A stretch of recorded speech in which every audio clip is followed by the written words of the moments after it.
IBM shares are up about 1.5%. It sees modest full-year revenue growth and does still see free cash flow at $10.5 billion for the year. That is above what analysts had been estimating here.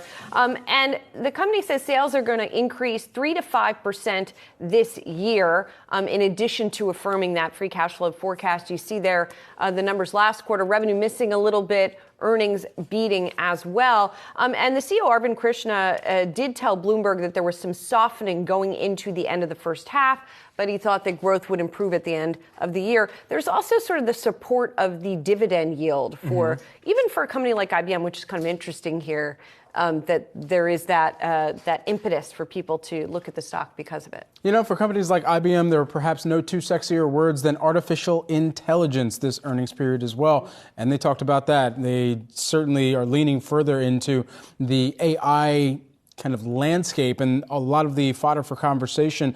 They actually made 3 acquisitions over the course of this most recent quarter. In the first quarter, really trying to extend some of their capabilities, particularly in hybrid cloud and AI they mentioned, and particularly in AI, they're projecting this, or at least believing that this is going to add $16 trillion to the global economy by 2030, and also reminding that AI for business far different than kind of generative AI for search, even some of the consumer functions out there. But that's something that they had to say on the artificial intelligence front. Yeah, that is an interesting point, because while all of the buzz and the zeitgeist has turned towards the large language models, ChatGPT, et cetera, IBM, which has been doing this for a while, has not been as much of the conversation. Is that an issue for the company?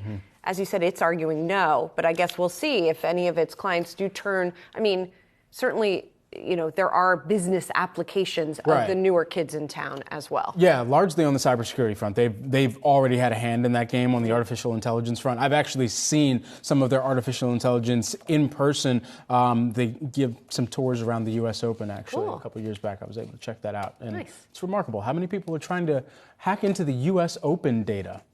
It's tennis, guys. Scary. It's tennis.